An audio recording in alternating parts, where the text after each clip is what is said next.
সব ল'ৰাবিলাকে মোক সুধি থাকে দাদা পুলিচৰ দৌৰ কেতিয়া হ'ব জুলাই মাহত হ'ব দেই সব ৰেডি থাকিবি বুজি পালি না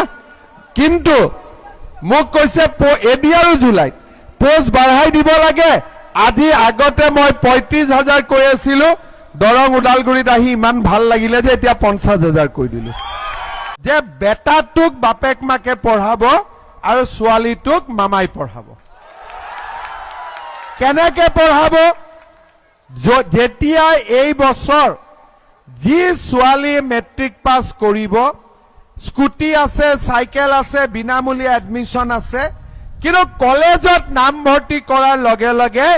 তাইৰ বেংক একাউণ্টত মামাই ১০,০০০ টকা পঠাই দিব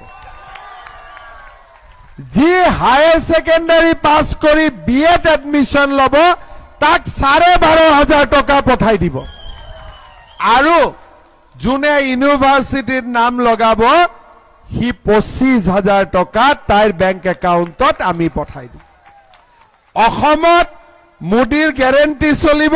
মামাৰ ৱাৰেণ্টি চলিব ঠিক আছে সব কাম আমি ধুনীয়াকৈ কৰি গৈ থাকিম আগতে ১ লাখ চাকৰিৰ কথা কৈছিলো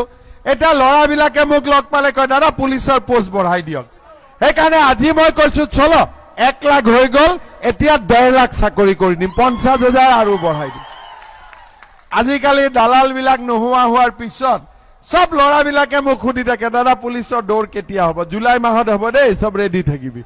বুজি পালি না কিন্তু মোক কৈছে এডি আৰু জুলাইত পোষ্ট বঢ়াই দিব লাগে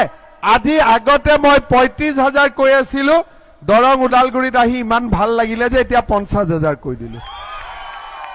বুজি পালে নে ইয়াৰ লগতে আমাৰ বাকি যিবিলাক সমস্যা আছে বসুন্ধৰাত মাটি লাগে তাৰো কাম আমি চলাই যাম বসুন্ধৰা ৩ আৰম্ভ হ'ব আৰু আমি ৰাস্তা ঘাট স্কুল কলেজ আমি যিমান পাৰো আপোনালোকৰ আশীৰ্বাদ লৈ আমি কৰি গৈ থাকিম